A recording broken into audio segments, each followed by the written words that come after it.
This episode is brought to you by Shopify. Do you have a point of sale system you can trust, or is it a real POS?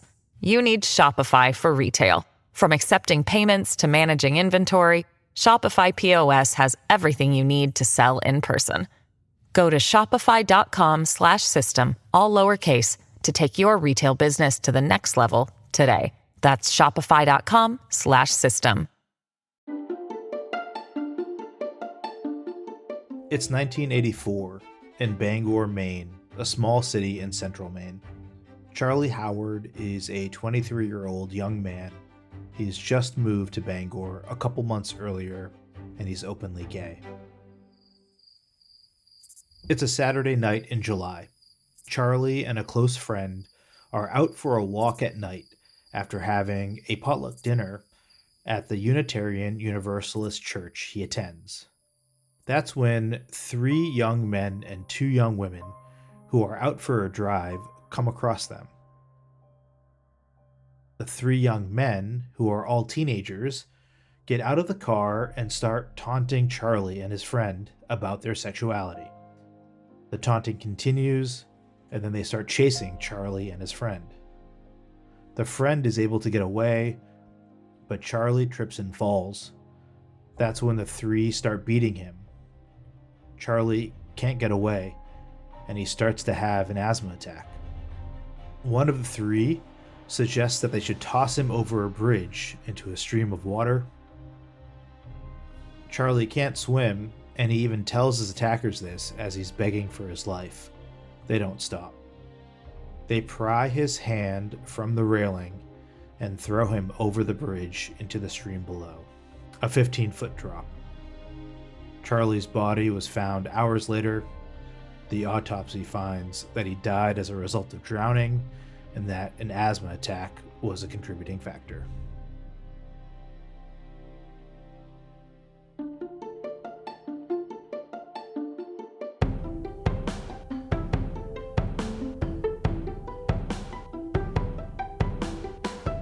Hi everyone, welcome to another episode of Invisible Hate. I'm Asad. And I'm Saadia Khan. Invisible Hate focuses on true crime stories where the victims are members of minority groups. Each episode, we share one story, and then we discuss if it should be considered a hate crime or not. You know, Saadia, this story is so sad and I think really indicative of the homophobia that existed in America during that time period. But Charlie's death is really a seminal moment for the gay and civil rights community, and that's why we're bringing it to you. So let's start from the beginning. It's a Saturday night during the summer of 1984 in Bangor. Bangor is just a few hours north of Maine's biggest city, Portland, and is considered the commercial center of northern Maine. Just a fun fact, Saadia, I actually lived in Bangor across 2 summers early in my career in broadcast journalism. Bangor is a homogeneous, insular, blue-collar city with timber industry roots and conventional values. So first, Asad, I am always surprised when I find out where you've lived. It's a lot of places. Yeah, it's a lot of places, and most of them are a bit vanilla, if I can say that. And the interesting thing is this name, Bangor, it reminds me of Bangalore, which is crazy. I don't know how I'm making the connection. But anyways. Yeah, and you know, a fun fact, so I was up there because I was working in broadcast journalism, working at a local TV station. And when I first went up there, I pronounced it as Bangor, which is a lot of people pronounce it that way. And the first thing that they tell you is, no, it's Bangor. And so that's kind of instilled in my head now. So this particular week in 1984, Bangor is celebrating its 150th anniversary. There is a big festival called the River City Festival, complete with a downtown parade and music and all the things that make a festival a festival. One well-known resident in Bangor is Charlie Howard. Charlie is a recent transplant to Bangor and is lanky and bold and just unapologetically himself. He is originally from Portsmouth, New Hampshire, but he spent his formative years there kind of being just mercilessly bullied at school for being effeminate, frail, and openly gay. He actually had to skip his high school graduation, Saadia, to spare his family and himself the torture. Oh my gosh. Asad, this is so sad. As you're narrating this story, I can visualize this 23-year-old kid who is sure of himself despite being bullied and despite being mistreated. He knows who he is, right? I think that's right. And for me, I think this bullying, I grew up in the 80s and 90s in New England, and yeah, it was common in school to call someone gay or call someone the F word. This was like a common occurrence in schools, and people just didn't think anything of it, unless of course you were the victim. And so yeah, I agreed. Just kind of sad. So Charlie is now 23 in 1984, and he's just moved to Bangor a couple months earlier. Maine has not been that much kinder to him. He's often ostracized, and he actually recently found out that his kitten was strangled outside of his apartment. Oh no. Crazy. But he's a proud and avid member of the Unitarian Church, which sponsors a gay and lesbian support group and is one of the few places gay people in Bangor can be themselves. So now back to the night. The church is holding a potluck dinner, which Charlie attends. He then decides to check his post office box downtown and asks his friend Roy Ogden to join him. He doesn't like walking alone after dark like most of us. Yeah, nobody does. While this is happening, 3 teenagers from Bangor, James Baines, Sean Mabry, and Daniel Ness, are party hopping along with 2 girls. And just to note, these are teens. One is 15, one is 16, and one is 17. They've been drinking all day and are out to buy more beer with one of the girls' fake IDs. So they get in the car, searching for more beer, and that's when they spot Charlie and Roy walking arm in arm halfway across the State Street Bridge around 10:30 at night. Sean pulls the car over, and the 3 boys jump out and they begin to taunt Charlie and Roy about their sexuality. Apparently, James, the 15-year-old, had verbally harassed Roy earlier in the night, but the report to the police was, typical. It didn't go anywhere. The harassing continues. You can imagine the types of things that these kids were saying. Teenage boys, especially, drunk teenage boys, they're the worst. And teenage boys or girls can be really brutal, Asad. Oh, of course. And you've raised a couple as well. I'm not I obviously have. I'm not saying that your girls are anything like this, but I can only imagine, what you've been through. But I know the kind of, conversations other kids at this age have and how they can bully people who do not look like them. Yeah, agreed. And the harassing continues to go on, and it gets worse, and then they start to chase Charlie and Roy. Charlie trips on the curb and falls, but tells Roy to keep running, and you can kind of imagine it in your head, Saadia, right? The threesome then reach Charlie and start kicking and beating him, and I'm not sure if it's because of the running or the beating or the fall, probably all 3, but then Charlie begins to have an asthma attack, and it's just heartbreaking. So sad. So now they're all standing on the State Street Bridge over the Kenduskeag stream. That's when one of the boys suggests throwing Charlie over it. Now, it's not a tall bridge. The water is about 15 feet below, but still, obviously, no one wants to get tossed from a bridge. But what's worse is that Charlie can't swim and is literally begging them not to throw him over. So, Asad, this is so hard to listen to because I don't know how to swim.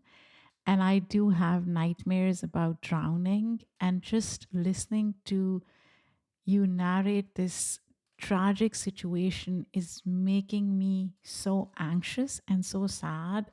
Because, as I said, I don't know how to swim. And that's my biggest fear, that I will one day drown in water. We've seen it in movies, or maybe you've even seen it in person, where even someone is trying to push someone into a pool, and whether they can swim or not, if that person is not expecting to go into that body of water, they are frantic. You've seen it, right? Hmm. Clearly. And I can just imagine what Charlie was trying to do, and so he is there, he's grabbing onto the railing, and the three of them pry his hand off of the railing and then throw him over the bridge. They return to their car laughing. Oh, wow. Before leaving the scene, they actually see Roy and they basically threaten him too, basically saying, they'll hurt him if he tells anyone what they did. And, you can also imagine how traumatic this is for Roy. He's now frantically trying to spot Charlie in the water, and that's hard. It's dark. And the stream, the river, the stream, whatever you want to call it, has these tall concrete retaining walls designed for fluctuating tides. So there aren't any ledges or banks for Charlie to grab onto. Oh my God, Asad, this is so difficult to listen to. But what happens next?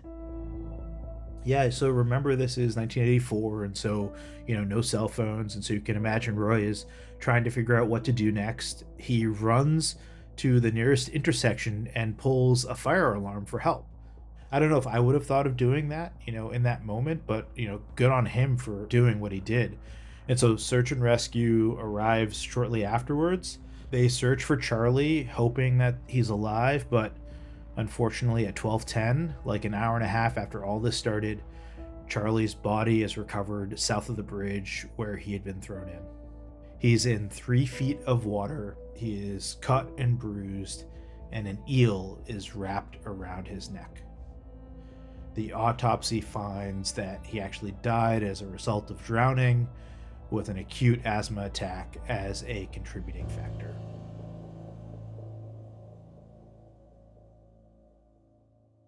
This episode is brought to you by Shopify.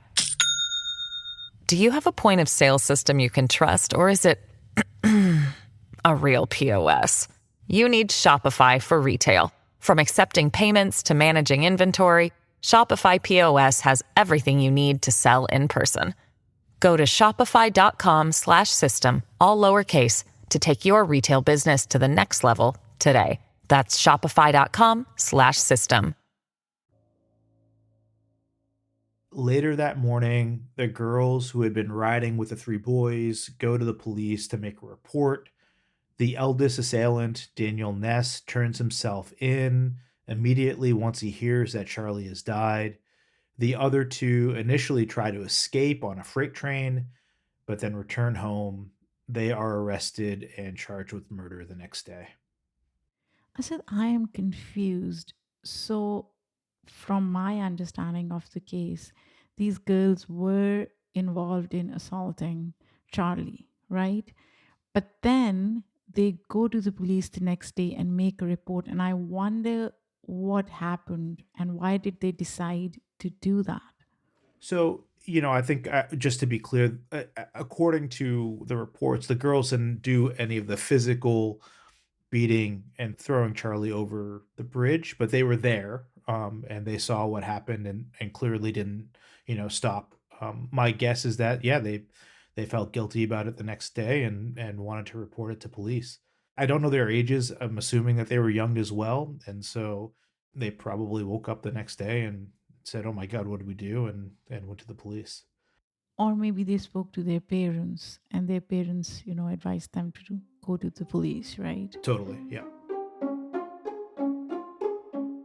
So what happens next, Asad? Obviously, these kids did it. We know that. Yeah, so yeah, obviously there were a lot of witnesses there to the event, so it's never really disputed what happened.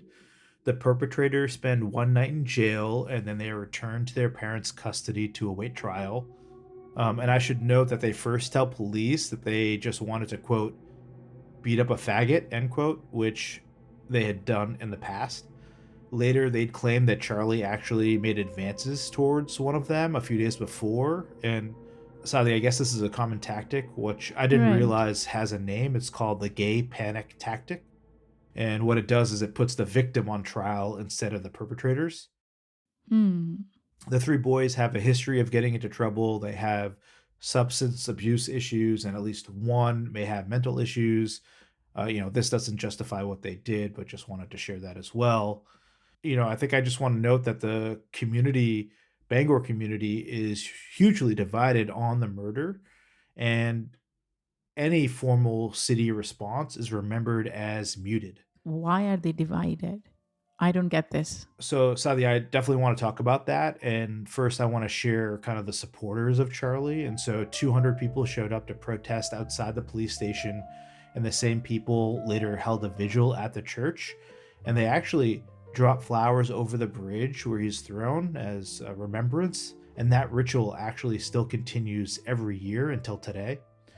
But as I said before, some residents in Bangor are not sympathetic, and some even heckle the supporters, even during the memorial service, and some even deface the spot that he died. So, Asad, let me get this right. Are you saying that some of these residents were not sympathetic because of Charlie's sexual orientation and they thought it was okay to murder him? I think this goes back to what we were describing before. I think it's this idea that, many people were holding Charlie responsible for being so blatant about his sexuality. And some people were saying, that these are just boys being boys, and this is something, a joke that got out of control and led to, his death. And I think Charlie himself, his friends were worried about him and his safety before he was murdered, and advised him to tone down his kind of overt, sexuality. And his response was always, I am who I am. And he said, I refuse to participate in my own oppression. And when you think about it, that's so progressive of him in 1984 in Bangor, Maine, to kind of, stake his claim to who he is.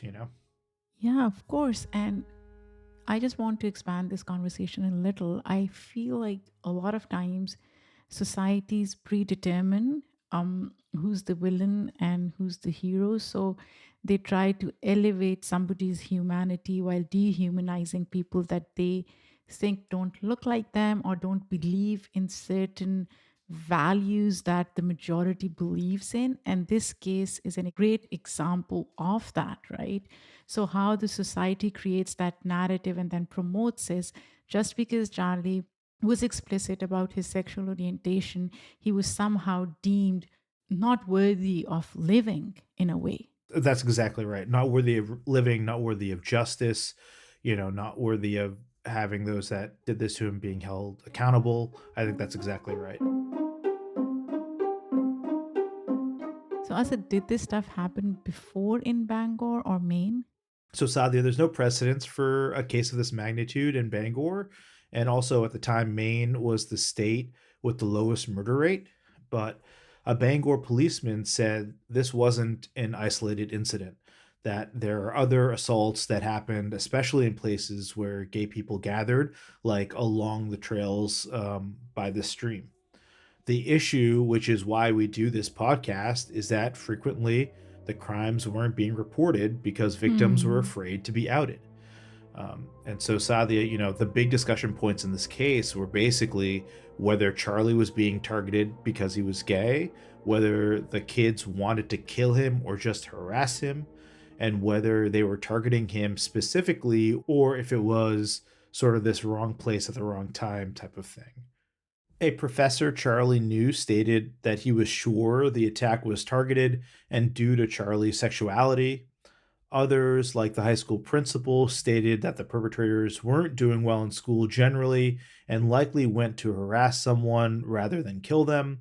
That principal said he thought Charlie was targeted not because he was gay, but, quote, it was because he was weak, like kids yelling at drunks.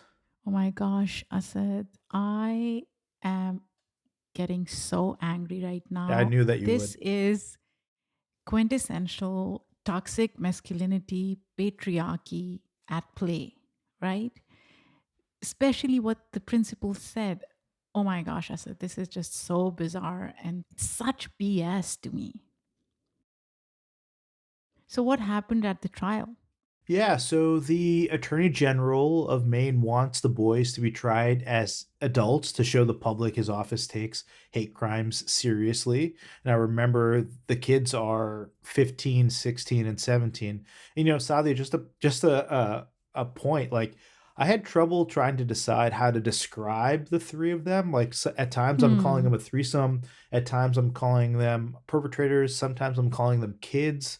It's for me, I'm also struggling with whether they're adults or kids in this case, and so some of that comes across in this language. That's fair, Asad. And you're right. They were 15, 16, and 17. So they were kids, and these kids committed a heinous crime. So there's lots of debate about whether they should be tried as adults in the court system. Juvenile cases focus on rehabilitation, while adult ones are about protecting society and rehabilitation. It also, obviously impacts the length of their sentences. And so during a hearing about it, there is a bunch of testimony from law enforcement, from medical examiners, witnesses, psychologists. Evidently, the presence of Charlie's family, they're just devastated, alters the courtroom environment entirely. People become much more somber and much more sympathetic to Charlie and his plight. And so, after 2 days of deliberations, the judge decides to try them as juveniles. He notes that the offense was violent, willful, and aggressive, but that the perpetrator's records, attitudes, and lifestyles are not those of adults. He says that there's not enough evidence that they would threaten the safety of the community and doesn't feel like a longer time in prison and a more secure facility, which is where adults would go, would deter future crimes. Yeah, I am almost conflicted here, Asad, because at the end of the day, what they did was so brutal and so tragic. And yet, they are kids. And the judge is right. What will it achieve to try them as adults, right? At such a young age, I feel like they probably did not even consciously understand what they had done and the crime that they had committed. They're so young, Saadia, like you said, Right. and their brains are still developing, and I think boys of that age, or even girls at that age, a lot of they don't really can't conceive the consequences of their actions. And I'm not trying to undermine what they did. Obviously, it was horrible, but they are young. But I said, I am curious to know what they were being taught at home, in school, in the society, the community. Because when kids this young commit crimes like these, especially hate crimes, there is something to be had about how society creates narratives about minorities. So I am curious to know who their parents were, what they were being taught, what kind of values they were being given within the confines of their house. Yeah, I think Sadi, I think that's a great point, and I think we're just limited in the information that we can get, especially at this point, 40 years later. Going back to the case, Sadi, at first the boys plead innocent, and then when the charges are then reduced to manslaughter, they plead guilty. And then, just to note, in order for them to have been convicted of murder, basically the prosecutors would have had to prove premeditation and a willful disregard for life. And it seems like the prosecutors didn't know if they would be able to kind of prove, Charlie's stated inability to swim. And so that's why they think that it was reduced to manslaughter. The boys were then sentenced to the Maine Youth Center in South Portland to an indeterminate stay that can't exceed their 21st birthday. This is the maximum sentence under the Maine Juvenile Code. And for a lot of people, this felt like a slap on the wrist. The records were sealed because they were juveniles, but all three boys were released after 2 years or less. I said I'm struggling a bit because, on the one hand, they were kids, and to be detained for more than 2 to 3 years, I wonder what would it achieve, right? But if they're out in the society, then there is more to be learned to help them, in a way, recondition their biases.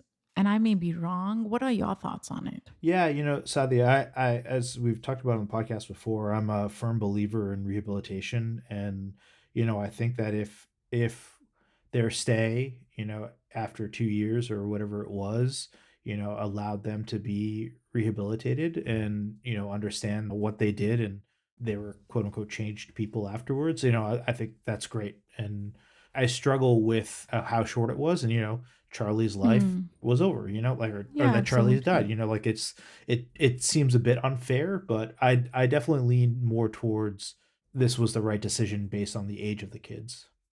Right. And when I think of these kids, who were kids at the time, of course, in 1984, I wonder if they even understood or could comprehend the gravity of what they had done, or the idea of hate crime, or hating somebody to the point where you take their life.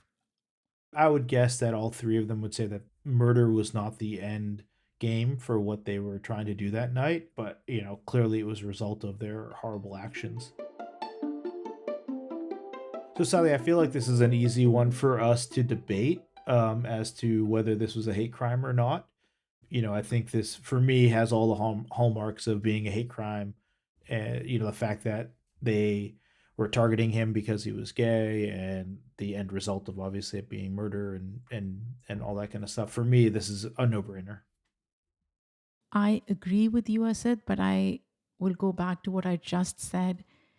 So, does a murder or an assault qualify as hate crime if the perpetrator doesn't really understand if they are committing a hate crime?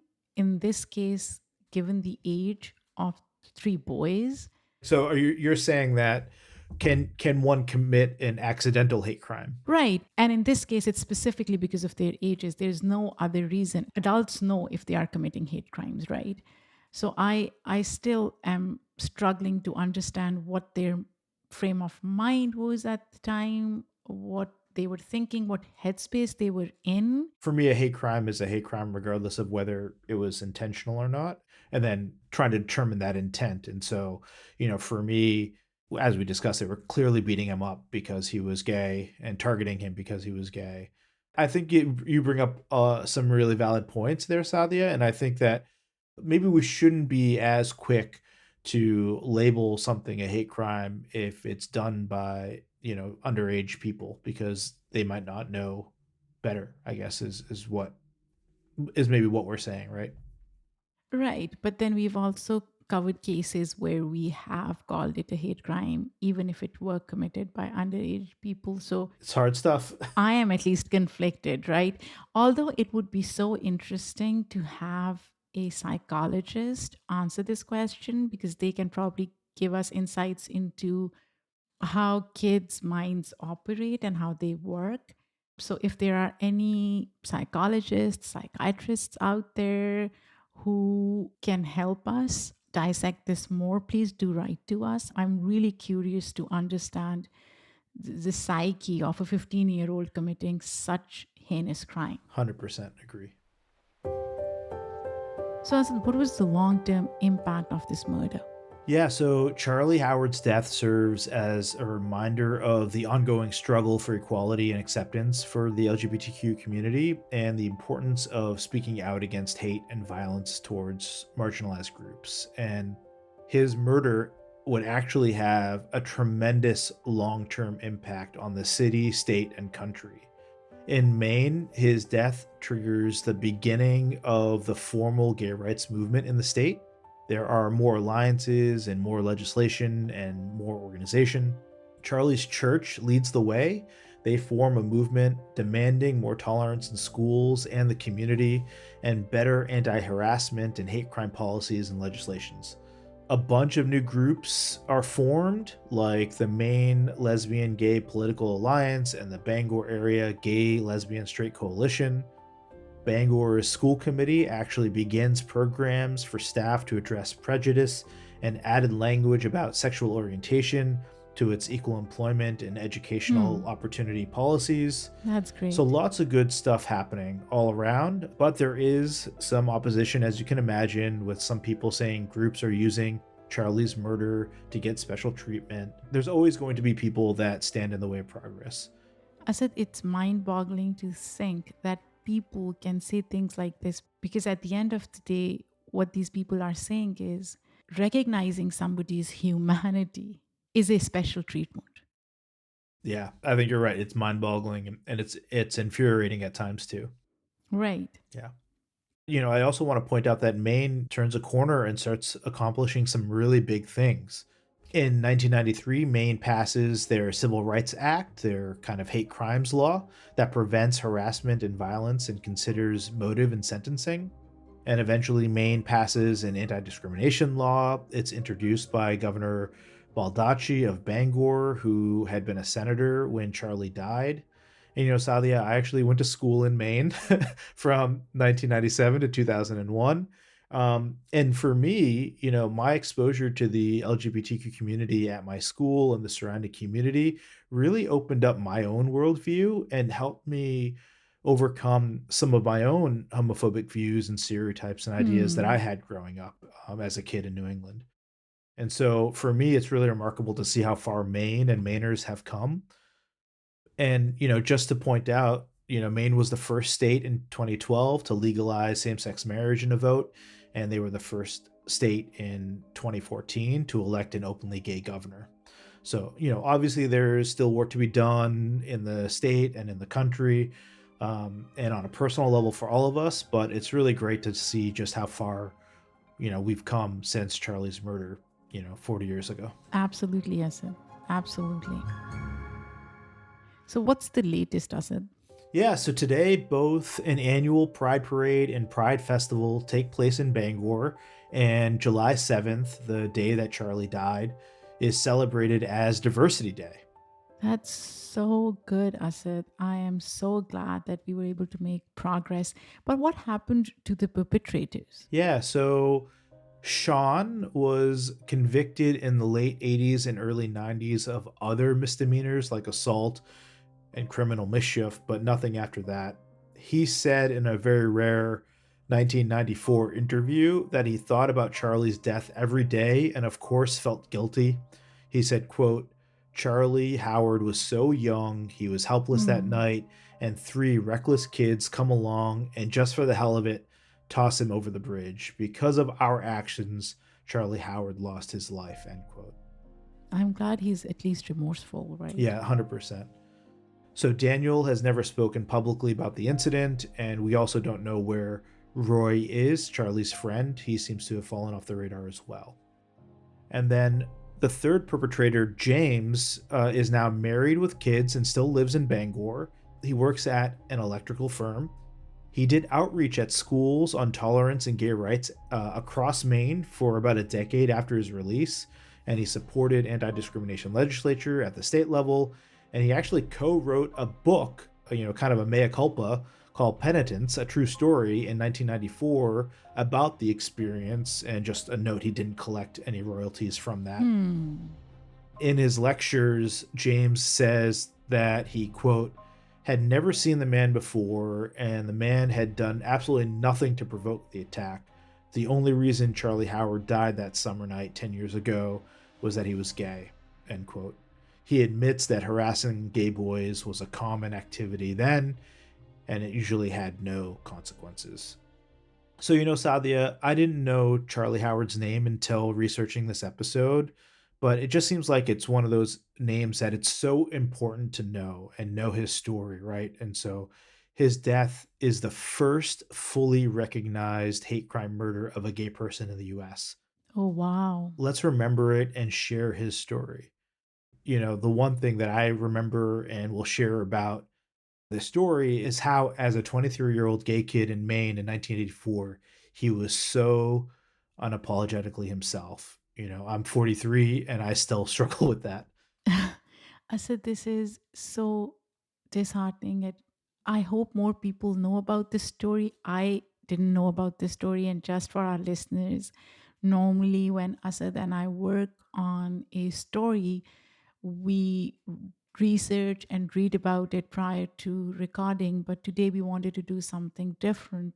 So Asad worked on it. I had no clue who we were going to honor today, and just listening to this story is making me so sad and emotional right now. And I can only say that it's so important for all of us to respect and honor humanity before anything else. Well said, Saadia. So thanks for listening to Invisible Hate. If you'd like to support LGBTQ youth in Maine or across the country, we'll have links in the show notes. We'll also be making a donation to Equality Maine. Please email us your thoughts on this story or any other story that you think we should cover. You can reach us at info@invisiblehatepodcast.com. You can also find us on all the socials. You can hit us up on Twitter or Instagram. Just search for Invisible Hate Podcast. Invisible Hate is a production of Rafaelion Media and Immigrantly. We'd like to thank our team, which includes Michaela Strather, Isabel Havens, Lindsay Gamble, and Paroma Chakravarti. Our music is done by Simon Hutchinson. So before we sign off, I just want our listeners to remember that it takes a lot of time, energy, and research to bring these stories to all of you. So do consider writing a review on Apple Podcasts or Spotify. We are also thinking of starting our Patreon at some point, and we'll share links to that soon, so stay tuned for that. We'll be back next week with another hate crime for us to analyze. Until next time, I'm Asad Butt. And I'm Saadia Khan.